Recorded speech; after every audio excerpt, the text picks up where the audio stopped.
होकर के चला गया ना, तो ब्रज के जो सखा थे भगवान के, मदमंगल, तो सीदामा, ये सब जाकर के झाड़ियों में बैठ जाते थे और रोज इंतजार करते, लाला आयरो होगो, लाला आयरो होगो, लाला आयरो होगो। और जब शाम ढल जाती नहीं आता, तो जसोदा से जाकर के कहते, अब वो नहीं आवेगो, अब वो नहीं आवेगो, अब वो तो बहुत बड़ो आदमी है गो, अब नहीं आवेगो। जब उद्धव को भेजा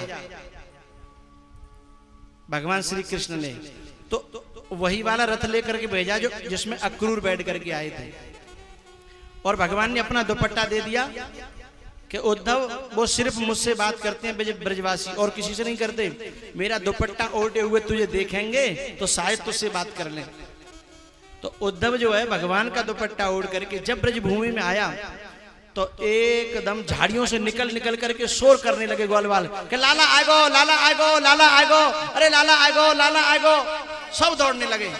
लेकिन भगवान का एक बहुत प्यारा सखा था मधुमंगल, वो झाड़ी से बाहर नहीं निकला। तोक ने जाकर के पूछा, अरे अरे लाला आएगो, चल, अरे लाला आएगो। था तो उद्धव, लेकिन सबको लाला लग रहा है। मधुमंगल ने कहा, हम नहीं निकलेंगे, हम बातें नाराज हैं। परसों की कह के गयो और वो अभी तक नहीं आया, और इतने दिन बाद आयो, हम नाराज हैं, हम बात से बात नहीं करेंगे, हम बोलेंगे नहीं। उसे कह देना वो आकर के हमसे मिले, हम तभी बात से बात करेंगे, हम बातें बहुत नाराज हैं। इतना अपनापन मधुमंगल के अंदर कि यदि अपना मानता होगा तो जरूर मनाने आएगा।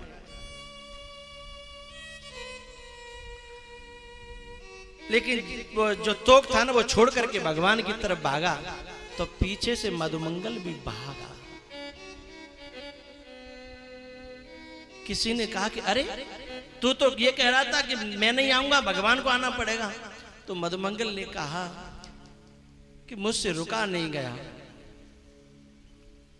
मैंने सोचा नाराज तो बाद में हो लेंगे, पहले मिल लें, पहले उससे बात कर लें। नाराज तो बाद में हो लेंगे, गुस्सा तो बाद में हो लेंगे, पहले मिल लें। ऐसा सोच करके मधुमंगल भगवान के पास गया, भगवान समझ करके उद्धव के पास गया। लेकिन जैसे ही उसने थोड़ी दूर से उस रथ को देखा, मधुमंगल ने कहा, ये हमारा लाला हो ही नहीं सकता। इतना मुझे विश्वास है कि लाला ब्रजभूमि में आकर के हमें देख लेता तो रथ पर नहीं बैठता, रथ से नीचे उतर के आ जाता। ये लाला नहीं हो सकता, चाहे उसका दुपट्टा हो चाहे रथ हो। और वाकई वो उद्धव निकला। इतना मधुमंगल ने कहा, मैं जब धनौरा में आता हूं ना, तो ये जो गूंगी है ना, ये सबसे पहले अपने घर में अंदर घुस जाती है, और मुझे इसके घर में जाना पड़ता है अंदर। मैं जब जाता हूं तो इशारे से मुझसे कट्टा करेगी। क्या करेगी? मेरी कट्टा है कि तुम आए नहीं, इतने दिन तुम्हें हुए। मेरे एक संसार के नाते से मेरे पीछे लाखों की भीड़ है, लेकिन इस गूंगी के घर जाकर के मैं इससे कान पकड़ करके सॉरी कहता हूं कि सॉरी, गलती हो गई। तभी ये गूंगी हमें क्षमा करती है। क्यों? सबसे ऊंची प्रेम सगाई, सबसे ऊंची प्रेम सगाई, दुर्योधन की मेवा त्यागी, साग विदुर घर खाई। हाँ, साग विदुर घर खाई, सबसे ऊंची प्रेम सगाई, सबसे ऊंची प्रेम सगाई, सबसे ऊंची प्रेम सगाई, प्रेम के वश पारथ को रथ हाँक्यो, प्रेम के वश पारथ को रथ हाँक्यो। भूल गए ठकुराई, भूल गए ठकुराई, सबसे ऊंची प्रेम सगाई, सबसे ऊंची। प्रविष्ट कर्ण रंध्रेण स्वानाम भाव सरोवरम। विदुरानी की वही हालत है। विदुरानी के मन में प्रेम अगाध भर दिया था कथा सुना सुना करके विदुर जी ने। और जैसे भगवान आए, अब समझ नहीं पा रही, पहले किवाड़ खोलूं कि पहले नहाऊं कि पहले काम करूं कि पहले झाड़ू लगाऊं, क्या करूं, कभी पीछे कभी आगे कभी पीछे। जब बहुत देर रह गई ना, तब भगवान ने आवाज लगाई, काकी हम बाहर ही खड़े रहें का, हमें अंदर नहीं लेगी। तब निर्णय कर लिया काकी ने कि अब मुझे भगवान को अंदर लेना चाहिए। दरवाजा खोला और जिन्हें कितने वर्षों से जिसका इंतजार था वो सामने दिखाई दिया।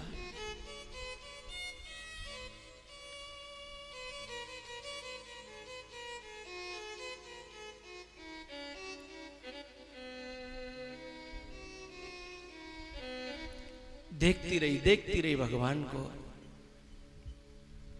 श्रद्धा और भाव उमड़ रहा था। भूल गई कि मैं कौन हूं,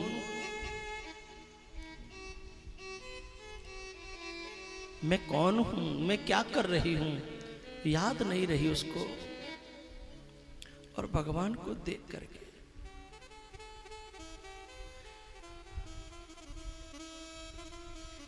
ऐसे तेरे बगैर जिए जा रहे हैं हम, ऐसे तेरे बगैर जिए जा रहे हैं हम, ऐसे तेरे बगैर जिए जा रहे हैं हम। जैसे कोई गुनाह, जैसे कोई गुनाह किए जा रहे हैं हम, ऐसे तेरे बगैर जिए जा रहे हैं हम। तू जिंदगी है तुझसे रहे दूर किस तरह, तू जिंदगी है तुझसे रहे दूर किस तरह, मर मर के जी रहे हैं तेरे गम में इस तरह। इल्जाम जैसे कोई, इल्जाम जैसे कोई लिए जा रहे हैं हम, ऐसे तेरे बगैर जिए जा रहे हैं हम।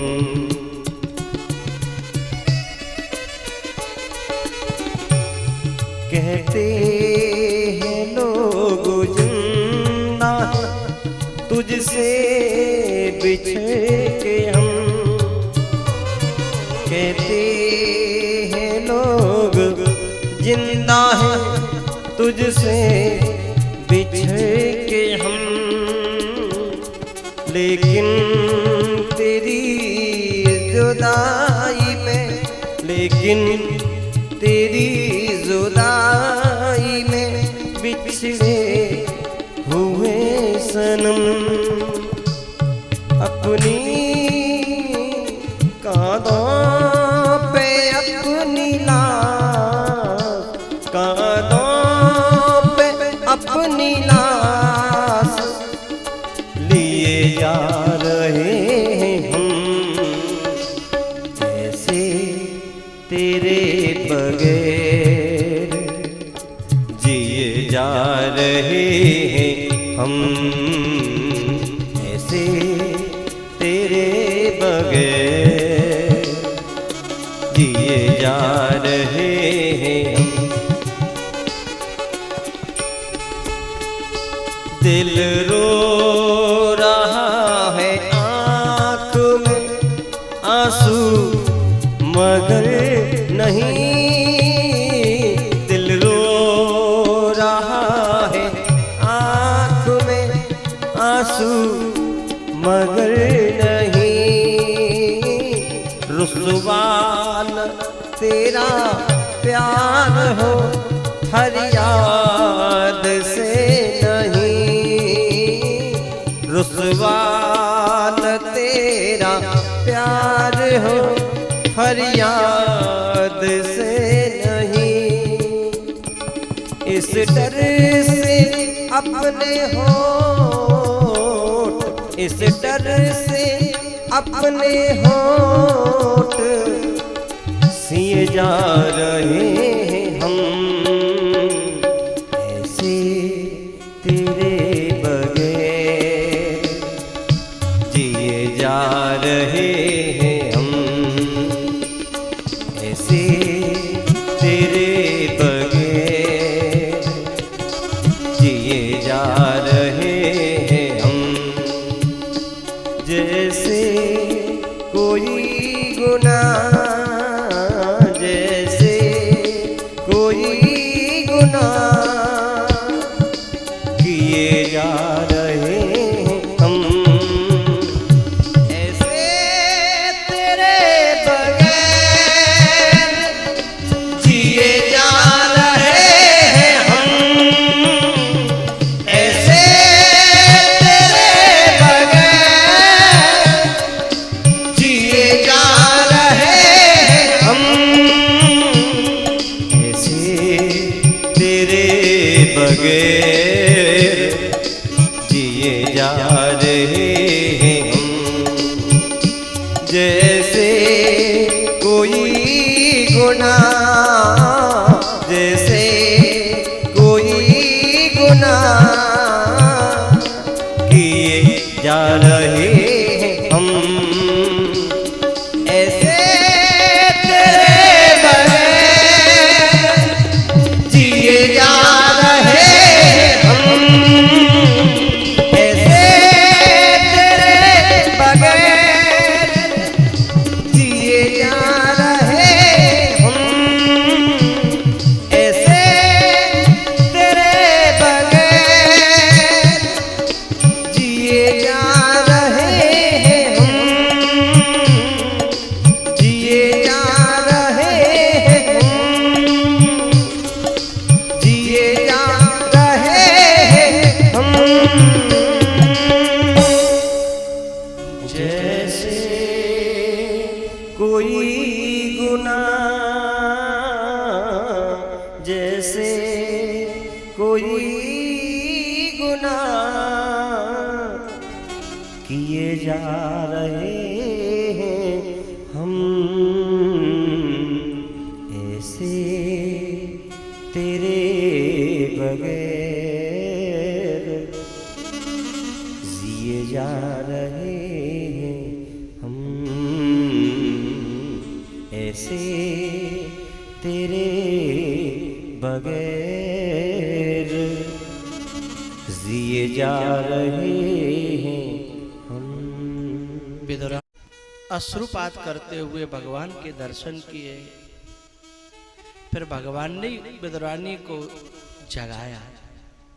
काकी, ए काकी, हम बाहर ही खड़े रहे, दरवाजा तो खोला लेकिन अंदर नहीं ले जाएगी क्या?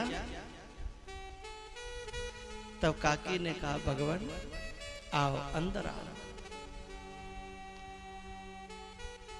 वाग गदगदा द्रवते यस्य चित्तम रुदति अवीक्षणम हसति क्वचिच्च विलज्ज उदगायत नृत्यते च मदभक्ति युक्तो भुवनम पुनाति। जरूरी नहीं है हमारे दरवाजे पे परमात्मा आवे तब हमारो हाल जी हो ना ना। कोई सत्ता आवे, कोई सदगुरु आवे, कोई महापुरुष बुद्ध पुरुष आवे और ऐसी हालत हो जाए तो समझना चित्त की बहुत अच्छी अवस्था है। भगवान ऐसे चित्त से दूर नहीं है, बहुत नजदीक है। गद गद गिरा नयन बहे नीरा।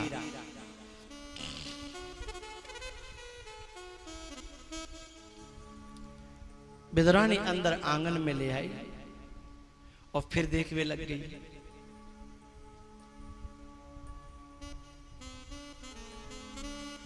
जब काफी देर हो गई फिर भगवान ने कहा, अरे काकी, अरे हमें बैठावेगी कि खड़े ही रखेगी आंगन में। फिर काकी को होश आया। भगवान रुको रुको, मैं अवई गई और अवई आई। अंदर गई और अंदर से पीढ़ा ले आई। पीढ़ा क्या? पीढ़ा। और वो बिछा दिया उल्टा और भगवान उसी पर बैठ गए। प्रेम में वस्तु का महत्व नहीं होता, प्रेम में व्यक्ति का महत्व होता है। वस्तुओं के पीछे जो प्रेम टूटने लगे वो प्रेम था ही नहीं। वस्तुओं के पीछे प्रेम टूटने लगे वो प्रेम था ही नहीं। प्रेम तो वो है जिस पे सारी दुनिया कुर्बान हो जाए, सारी दुनिया नष्ट हो जाए, फिर भी प्रेम न टूटे।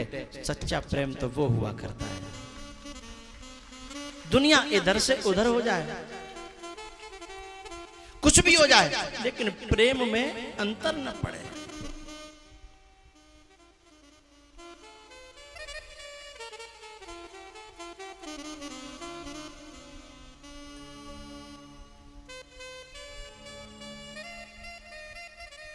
भगवान बैठ गए पीढ़ा पर उल्टे। अरे काकी, कछु खावे को तो ला। जबकि विदुरानी का मन तो देखने में लगा हुआ है। न जी भर के देखा न कुछ बात की, बड़ी आरज़ू थी मुलाकात की। न जी भर के देखा न कुछ बात की, न जी भर के देखा न कुछ बात की, बड़ी आरज़ू थी मुलाकात की। तमन्ना यही थी कि आएंगे मोहन मेरे प्यारे,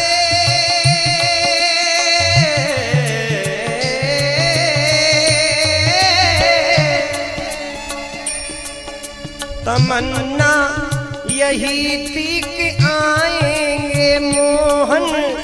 तमन्ना यही थी कि आएंगे मोहन।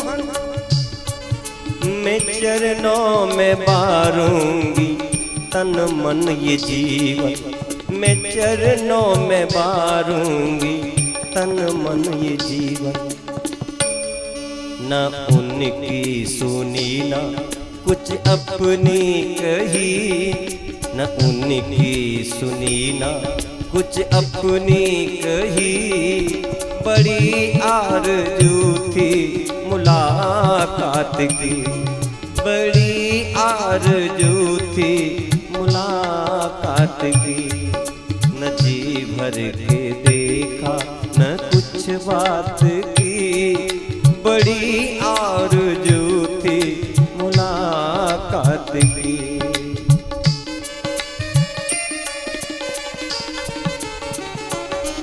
न उनकी सुनी न कुछ अपनी कही, न उनकी सुनी न कुछ अपनी कही, बड़ी आरज़ू थी मुलाकात की, मुलाकात की। बड़ी आरज़ू थी मुलाकात की, मुलाकात की। काकी से जब भगवान ने कहा काकी मुझे भूख लगी है, तब काकी अंदर केले रखे थे, उन केलों को निकाल करके लाई और बोली प्रभु मैं अपने हाथों से आपको खिला दूं। और भाव में होश तो रहता ही नहीं। भाव और होश ये दोनों अलग अलग चीज हैं। होश है तो भाव में कमी है, और भाव पूर्ण है तो होश उसके आसपास रहेगा। विदुरानी ने केला नुकाए और गूदा फेंक गया हाथ से और छिलका भगवान को खिला दिया। यदि कोई सांसारिक व्यक्ति होता तो अपना अपमान समझ लेता है, लेकिन भगवान ने उतना ही अपना सम्मान समझा। दूसरा केला लिया, गूदा फेंक गया और दोबारा से फिर छिलका खिला दिया।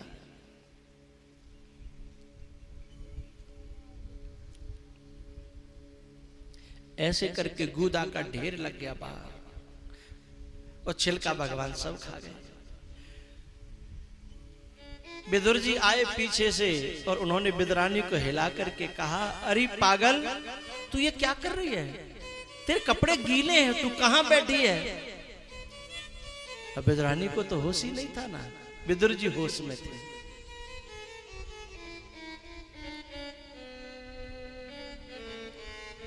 उठ करके शर्म आई उसे, विदुर जी आ गए तो खड़ी होकर चली गई।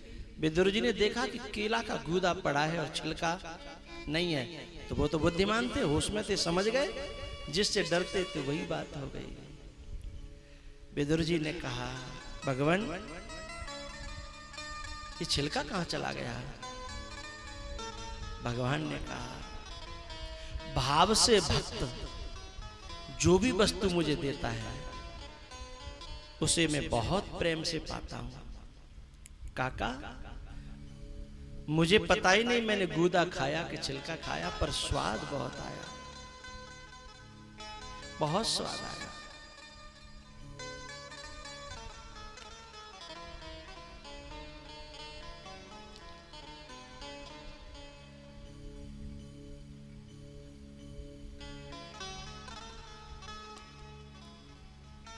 भगवान मैं गूदा खिला दूं आपको। बोले हाँ। जब विदुर जी ने गूदा खिलाया ना तो विदुर जी ने पूछा केशव मेरे गूदे में तो आपको ज्यादा स्वाद आ रहा होगा ना। तब भगवान ने कहा सही सही बताऊं, जो काकी के छिलकों में स्वाद आया ना वो काका के गूदा में नहीं आया। क्यों? क्योंकि काका तुम होश में हो और काकी भाव में, और भाव के आगे होश की कोई औकात नहीं है।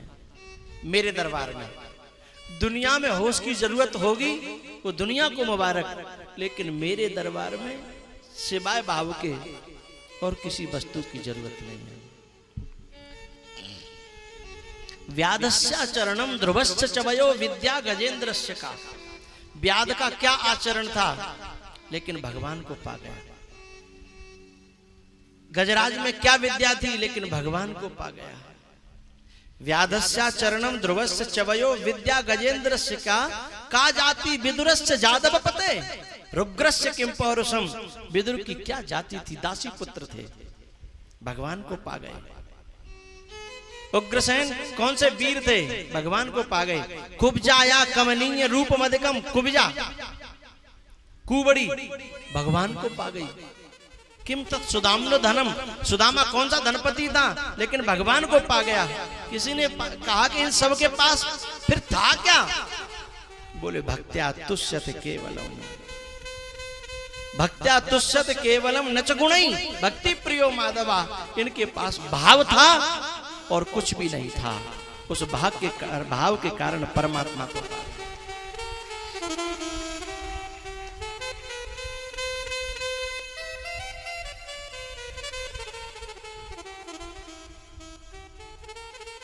मैं यहाँ के भक्तों से बहुत खुश हूँ। यहाँ कोई ज्यादा पैसा नहीं है लोगों के पास में, लेकिन संतों के प्रति, भगवान के प्रति, कथा के प्रति भाव बहुत है, बहुत भाव है। और ये भाव ही इस मार्ग के लिए सबसे मूल्यवान और सबसे जरूरी वस्तु है। आज जब इन विशाल जी ने मुझसे कहा ना, तो मुझे बहुत अच्छा लगा। इन्होंने कहा हमने आपको कथा के लिए नहीं बुलाया, कथा सुनना चाहते तो हम कोई भी बड़े से बड़े और व्यास बुला लेते। बोले हमने तो आपको अपने पास बिठाने के लिए, आपसे बतराने के लिए और आपके साथ बैठने के लिए आपको बुलाया। ये भाव ही है, और ये भाव बहुत काम की चीज है। भरी उनकी आँखों में है कितनी करुणा, जाकर सुदामा भिखारी से पूछो, जाकर सुदामा भिखारी से पूछो। भरी उनकी आँखों में है कितनी करुणा, जाकर सुदामा भिखारी से पूछो, जाकर सुदामा भिखारी से पूछो। है करामात क्या उनके चरणों की रज में है, करामात क्या उनके चरणों की रज में। जाकर के गौतम की नारी से पूछो, जाकर के गौतम की नारी से पूछो।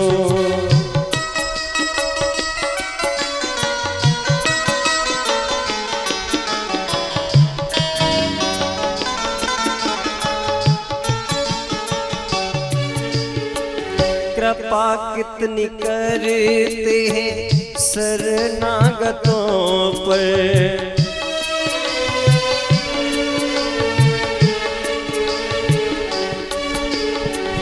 कृपा कितनी करते हैं शरणागतों पर। बता सकते हैं यदि मिलेंगे विभीषण, कृपा कितनी करते हैं शरणागतों पर। बता सकते हैं यदि मिलेंगे विभीषण।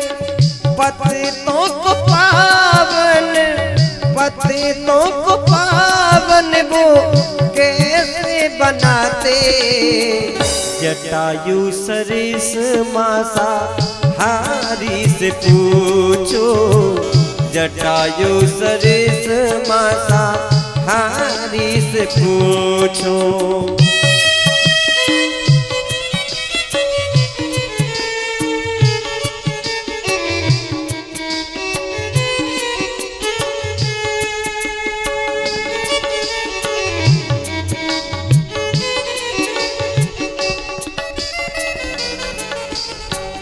प्रभु कैसे सुनते हैं दुखियों की आहें, तुम्हें ज्ञात हो राजा बन की कहानी। प्रभु कैसे सुनते हैं दुखियों की आहें, तुम्हें ज्ञात हो राजा बन की कहानी। निराधार का कौन, निराधार का कौन आधार जग में। ये प्रश्न द्रौपद दुलारी से पूछो, जाकर सुदामा भिखारी से पूछो।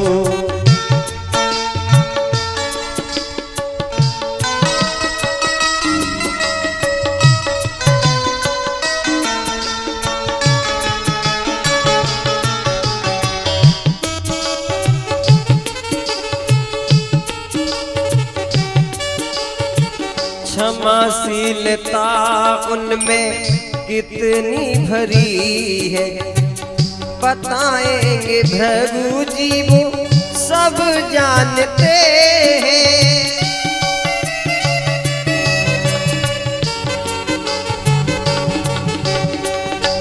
क्षमाशीलता उनमें कितनी भरी है, बताएंगे प्रभु जी वो सब जानते हैं। हृदय उनका भावों का, हृदय उनका भावों का है कितना भूखा। बेधुर सबरी से बारी बारी से पूछो, बेधुर सबरी से बारी बारी से पूछो। भरी उनकी आँखों में है कितनी करुणा, भरी उनकी आँखों में है कितनी करुणा। जाकर सुदामा भिखारी से पूछो, जाकर सुदामा भिखारी से पूछो। है करामात क्या उनके चरणों की रज में है, करामात क्या उनके चरणों की रज में। जाकर के गौतम की नारी से पूछो, जाकर के गौतम की नारी से पूछो। ये प्रश्न द्रौपदी दुलारी से पूछो। जटायु सरिस माता हारी से पूछो, जाकर सुदामा भिखारी से पूछो।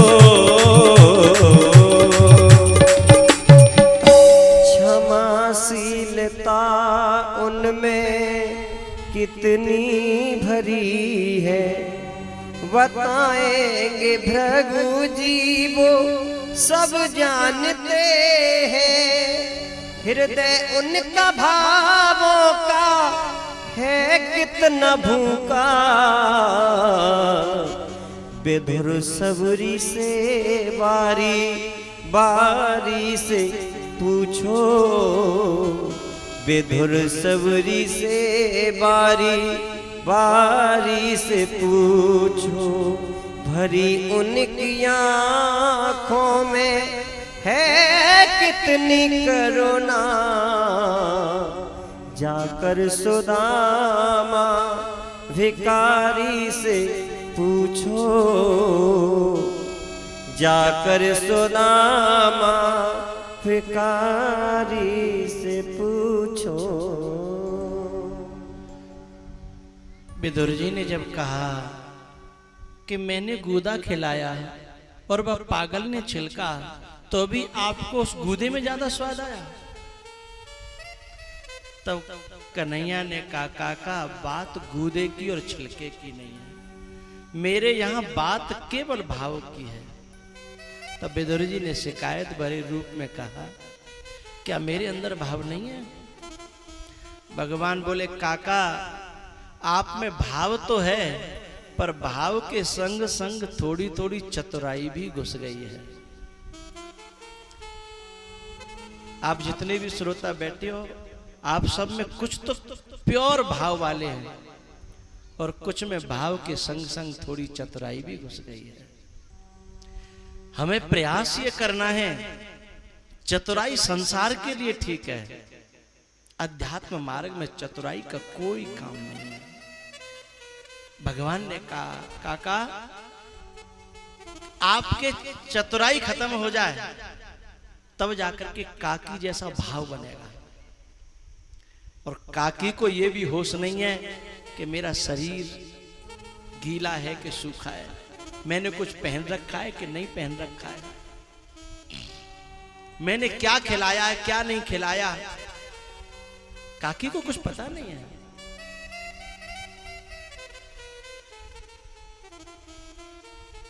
काका मैं आपको क्या बताऊं, मुझे जो भाव से कोई व्यक्ति यदि भजे तो वो कहीं भी हो, कैसा भी हो, किसी भी हालत में हो, वो मुझे बहुत प्यारा लगता है।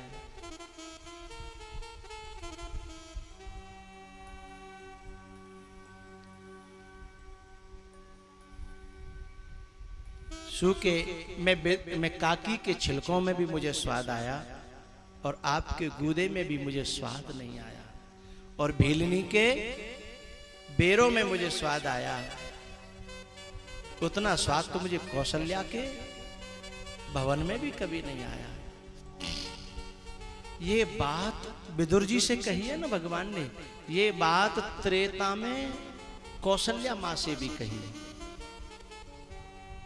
भगवान का वनवास पूरा हो गया और जब अयोध्या में आ गए तो अयोध्या की जितनी भी रनिवास की जो रानियां थी, कौशल्या, सुमित्रा, केकई, मांडवी, श्रुतकीर्ति, इन सब ने लक्ष्मण से जाकर के कहा, लक्ष्मण भैया तुम 14 वर्ष तक भगवान के संग रहे, तो स्टेप बाय स्टेप रोजाना की भगवान की 14 वर्ष की कथा तुम सुना सकते हो? लक्ष्मण जी ने कहा सुना सकता हूं। तो रोजाना अयोध्या के महलों में, रनिवास में, और लक्ष्मण जी कथा सुनाते थे। कथा चलते चलते चलते जब सबरी के पास पहुंच गई तो लक्ष्मण जी का मुंह बंद हो गया। बहुत देर हो गई, तब कौशल्या ने कहा लखन क्या बात है बेटा, आगे बोलो। तब लखन जी ने कहा आगे कुछ ऐसी कथा है जो मैया सुनाने लायक नहीं है, एक ऐसी भावुक भक्ता की कथा है भगवान की दृष्टि में, लेकिन मैं आपको सुनाऊंगा तो अजीब लगेगा। बोले ऐसा क्या है? तब लक्ष्मण जी ने कहा मैया न पूछो तो ज्यादा बढ़िया। बोले नहीं, इसे तो हम जरूर पूछेंगे। तब ज्यादा जिद की कौशल्या ने। तब लक्ष्मण जी ने कहा मैया वनवास में एक अधम जाति की नारी भगवान को मिली, और भगवान ने उसके यहां भोजन ही नहीं किया, उसका झूठा भोजन प्रसाद पाया। और फिर यहां तक भी कोई बात नहीं, आगे चल करके एक दिन दूसरी जगह जब विश्राम हुआ तो भगवान कह रहे थे कि भीलनी के बेरों में वो स्वाद आया है जो कभी मां कौशल्या के हाथों से भी नहीं आया। अब तो मां कौशल्या का बड़ा हृदय हर्ट हुआ, बहुत हर्ट हुआ। बस कथा वहीं बंद हो गई। उस दिन से कथा सुनना बंद हो गया। एक ही बात का निर्णय कि अब राम से ये बात पूछी जाएगी कि सचमुच में ये बात है क्या। तो एक दिन कौशल्या ने अपने महल में राम को भोजन पे बुलाया, और दिन कनक भवन में सीता जी के पास भोजन करते थे।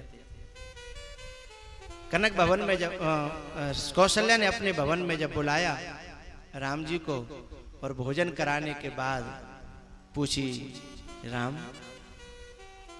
एक बात पूछूं बेटा? हाँ मैया, सही सही बताना। हाँ हाँ, कि तुम वनवास जब गए थे तो तुम्हें वनवास में कोई नीच जाति की कोई नारी मिली थी क्या?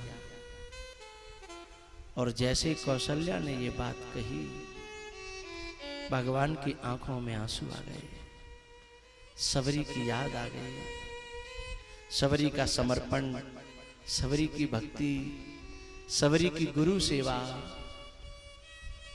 भगवान की आंखें भर आई। और कौशल्या ने जैसे ही भगवान की आंखों में आंसू देखे, अब तो कौशल्या घबरा गई कि मैंने कैसा प्रश्न कर दिया, भगवान की आंखों में आंसू। बेटा मैं ऐसे ही पूछ रही थी, मैंने कुछ गलत पूछ दिया क्या? तब भगवान ने कहा मां, तूने जो पूछा है ना वो ठीक ही पूछा है, लेकिन एक बात बताऊं मां, तूने मेरी भक्ता को नीच जाति की बताया ना, ये मुझे अच्छा नहीं लगा। और सही बताऊं मां, तू बुरा मान या भला मान, मुझे सबरी के यहां जो स्वाद आया वो तेरे राजमहल में नहीं आया।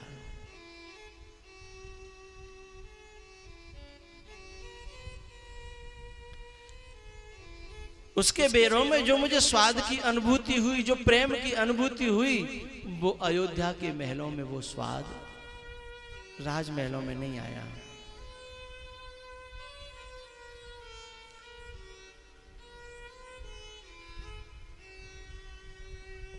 भीलनी का जो भोलापन है ना,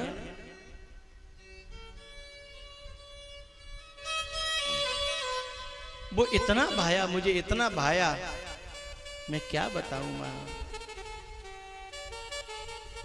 स्वाद छिलकों में था तेरे गूदे में ना, मैं तो विदुरानी के छिलके तक खा गया। मैं तो विदुरानी के छिलके तक खा गया।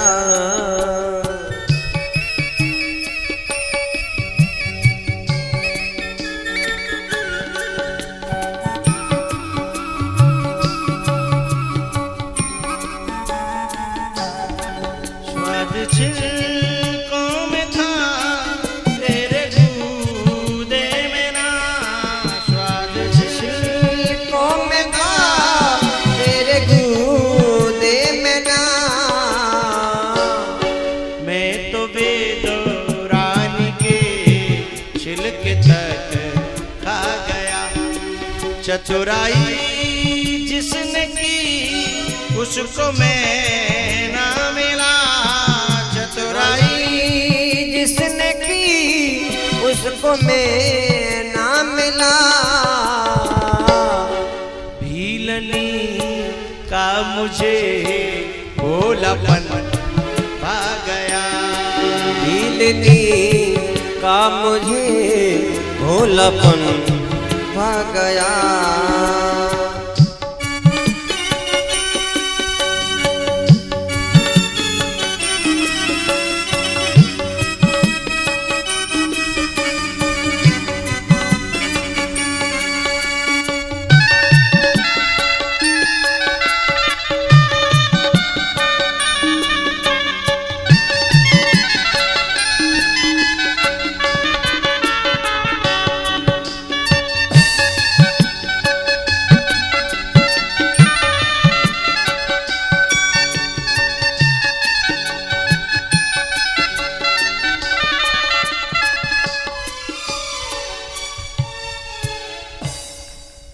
चालाकी जिसने की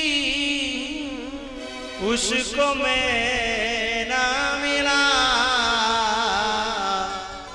भीलनी का मुझे भोलापन भा गया। भीलनी का मुझे भोलापन भा गया। उतरा सागर में जो उसको मोती मिले, काय के सागर में, प्रेम के सागर में, भाव के सागर में। उतरा सागर में जो उसको मोती मिले, खोज की जिसने मेरी मुझे पा गया। खोज की जिसने मेरी मुझे पा गया। चतुराई जिसने की उसको मैं ना मिला, चालाकी जिसने की उसको मैं ना मिला। भीलनी का मुझे भोलापन भा गया। भीलनी का मुझे भोलापन भा गया।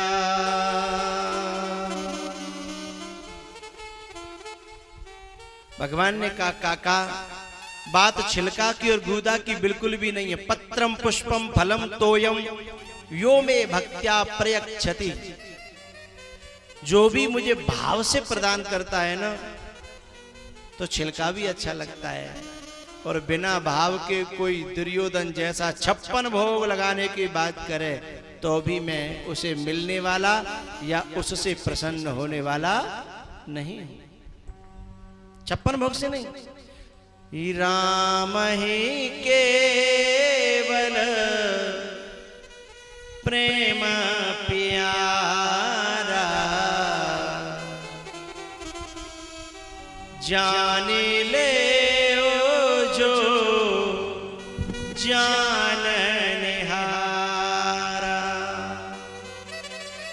प्रेम से प्रगट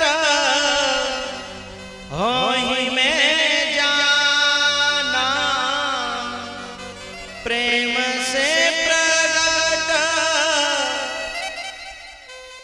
होहि में जाना।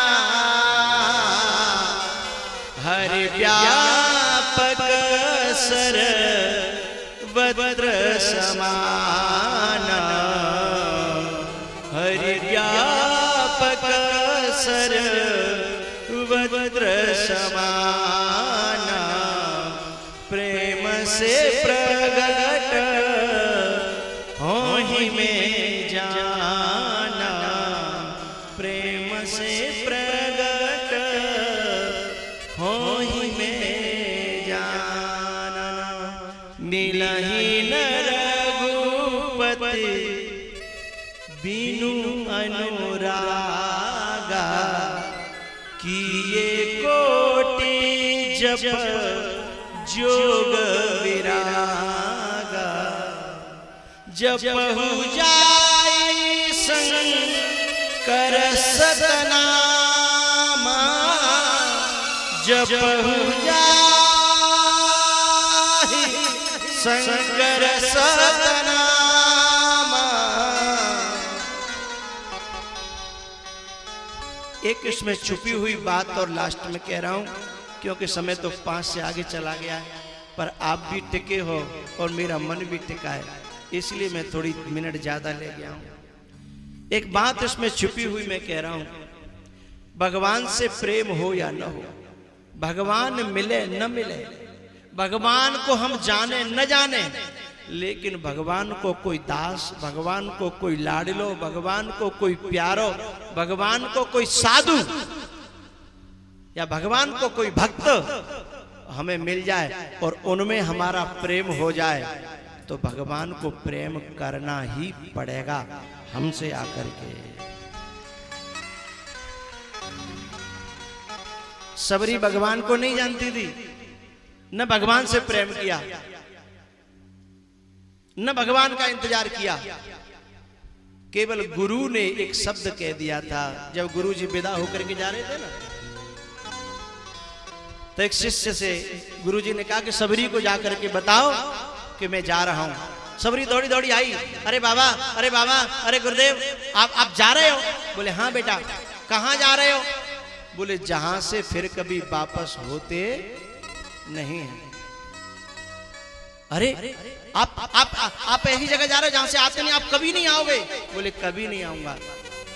तो गुरुजी फिर मेरा क्या होगा, मैं तो आपके अलावा और किसी को इस दुनिया में जानती नहीं। तो गुरुदेव ने कहा बेटा, जिसके लिए तूने घर छोड़ा था ना, उसे ढूंढने के लिए तुझे कहीं नहीं जाना पड़ेगा। तूने मेरे प्रति प्रेम किया है, तूने अपने जीवन को मुझे समर्पित किया है, तो ये मेरी जिम्मेदारी है कि तुझे वो प्राप्त कराऊं जिसके लिए एक साधु जीवन में अपना साधुत्व जीवन धारण कराता है, मैं तुझे प्राप्त कराऊंगा। तो बस गुरु ने एक शब्द कह दिया था, क्या? एक दिन तेरी कुटिया पे श्री राम